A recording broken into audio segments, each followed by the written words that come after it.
Hello everyone, I am Be Better Gamer. Welcome to Be Better Gamer Wrestling. This channel is dedicated to the classic series of N64 wrestling games developed by Aki Corporation, such as WCW NW Revenge, Virtual Pro Wrestling 2, WrestleMania 2000, and WWF No Mercy, which is today's video. I am continuing my hardcore championship path. I'm almost done. I'm on the third to last wrestler, continuing with the path where you have to be the champion, defending your title, and I am going to be playing as Al Snow. There he is, Al Snow, coming out with the title on, with head in his hands. This is going to be a fun episode. This is a short episode. It's only about 20 minutes or so, because the Hardcore Championship path I am taking on this video. I mentioned it in the past couple of videos that were short.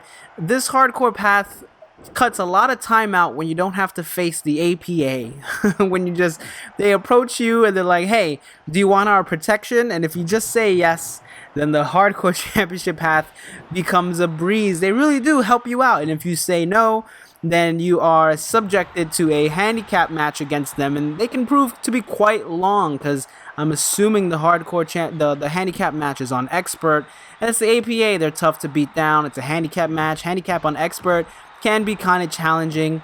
There are definitely ways to always come out on top, but it's still time consuming, and when you don't have to fight that match, it's better. I'm gonna say it's better because the path is much shorter. I wish all my championship paths could take about 20 to 30 minutes, but alas, they don't. But still, nonetheless, Al Snow's kind of fun to play with. He's got a pretty diverse move set, which I enjoy. He's got a lot of cool things going for him. He's got a moonsault. It's got some good strong grapples. I like playing as Al Snow. He's got the snow plow as his finisher. There we go, the trapping headbutts, which is kind of like his signature move, I would say, in WWF No Mercy. I don't believe anyone else in the game has that, but here we go. I'm going to hit Crash Holly with the snowplow, and that's another reason why these matches go by fast, is because Al Snow's snowplow is actually really good at putting people away. There you go, in just a minute 26, boom, finished the match. Didn't really do too much damage to him. So you're gonna see a lot of quick matches this episode.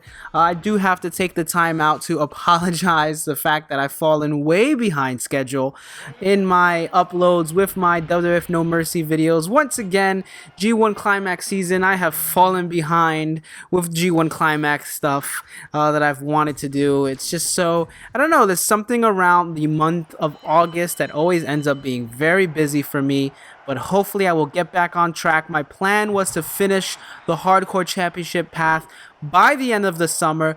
Don't know if I'll get it completely done, but there's 2 more episodes after this, so maybe I will. Maybe I'll just make a push to finish the Hardcore Championship within the next week and a half before August ends, so I can at least say that, hey, I achieved my goal, even if some of my Virtual Pro Wrestling 2 and also like WCW NW Revenge videos have fallen behind. But I do have a project I'm working on with WCW NW Revenge that I hope you find very exciting. So yeah, just apologies. Life gets crazy, like I've talked about in the past. I got a full-time job. I'm married. I got 2 kids. I got other things going on in my life. Unfortunately, I can't work on this channel 24/7. I wish I could. I wish I could quit my job and do this full-time. But hey, if we keep getting more subscribers and more views of my channels, maybe that very well might be a realistic possibility. But let's get back to Al Snow. I should also say, this episode, I'm gonna delve into some deep topics, some serious stuff here. Very sensitive issues, not only to me, but I'm imagining anybody listening to this. And I'm going to do my best to be very respectful and sensitive about it. My opinions are my own. Your opinions are your own. If you're going to leave any comments in the comments section about some of the stuff I talk about, please just remember to be respectful. You never know who is watching these videos, but at least you should at least have the consideration that anyone watching these videos is either a fan of wrestling, B, a fan of video games, C, a fan of these wrestling video games, so you have that in common. So whatever your personal beliefs might be, keep them to yourself in a way that they won't really hurt or offend someone else's feelings, because you don't know what other people have gone through in their life and why they might be more sensitive to a subject that you might not be as sensitive to. I still, please just remember to be considerate, which is why I will always do my best to be considerate of what I say and what I talk about. Some heavy foreshadowing, huh, with Al Snow, the guy who invented the head gimmick, and we'll get into why that is. But Al Snow, his early wrestling career, you saw him bounce around in the territories. He actually joined the WWF before the Al Snow gimmick. You might or might not remember him. He had a bunch of weird gimmicks. Avatar, which was this kind of like fake Hayabusa gimmick, I guess is the best way to describe it. And Shinobi, which he was a ninja assassin, set out to defeat Shawn Michaels. Obviously, that didn't work out for him. But his early WWF run really consisted of him being Leif Cassidy, and he was part of the tag team with Marty Jannetty to be the New Rockers. The Rockers, obviously, Marty Jannetty and Shawn Michaels. Launched Shawn Michaels' career. I talked about that quite a bit in Shawn Michaels' Intercontinental Championship Let's Play, and so go check that out to hear about the Rockers. But the New Rockers didn't have as much success as the original. Marty Jannetty would leave WWF, and Leif Cassidy would be all on his own. Al Snow was very frustrated. He wasn't getting anywhere, and he was actually sent to ECW. That's right, sent to ECW. He was still contracted with WWE when he went back to ECW. He had a brief stint before WWF working with ECW, but it was very brief. He spent more time in Smoky Mountain Wrestling, actually. And there's a great interview that was actually recently done on this YouTube channel called Hannibal TV. It's the Hannibal TV channel. Devin Hannibal is an indie wrestler who has this YouTube channel promoting his promotion and all these other videos. It's got a lot of cool shoot interviews on there, which is why I always find myself coming back to that channel randomly.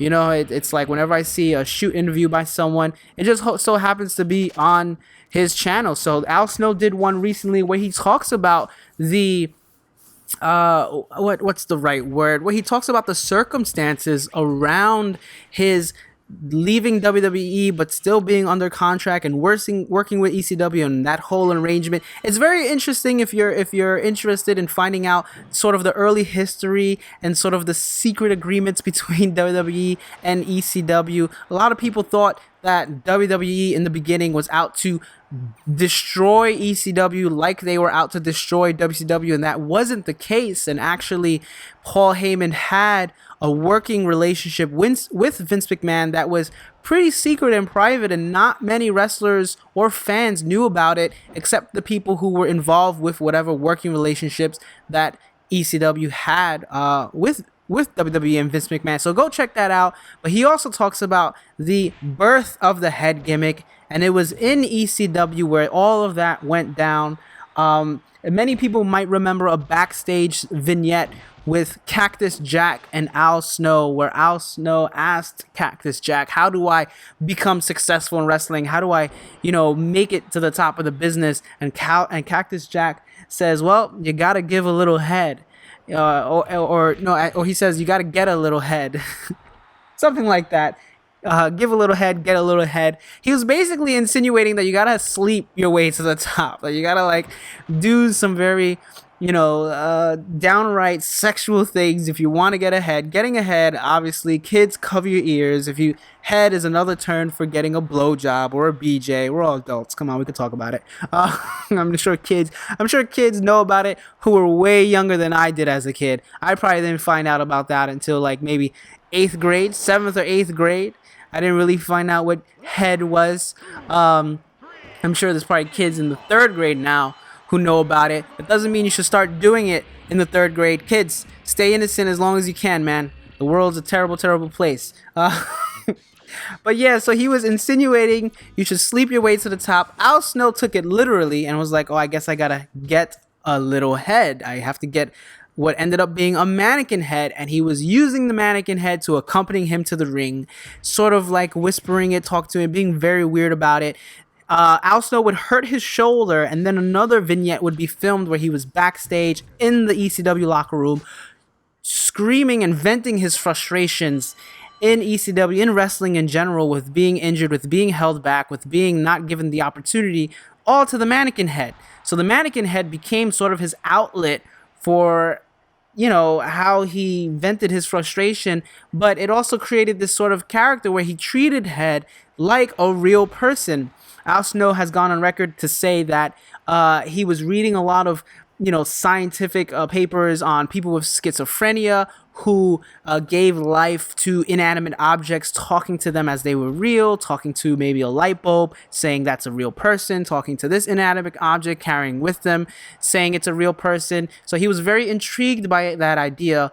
And also the head gimmick sort of came also from the fact that Al Snow would travel with Mankind in WWE, and they would make fun of this mannequin head, that Mankind used to carry his Mankind mask, and they would ride around the car and they would tell, make jokes and stories, make sexual jokes, obviously, that, Mankind was going to sleep with the head after the show, and all this kind of like funny, crazy stuff that I imagine you would do when you're driving for hours and hours and hours by yourself or with another wrestler, and there's no other way to pass the time than to give life to this inanimate object and make jokes. And sort of all that became like this perfect storm to create this idea that Al Snow would talk to this head, bring it to the ring, and use it in the matches even to help him win.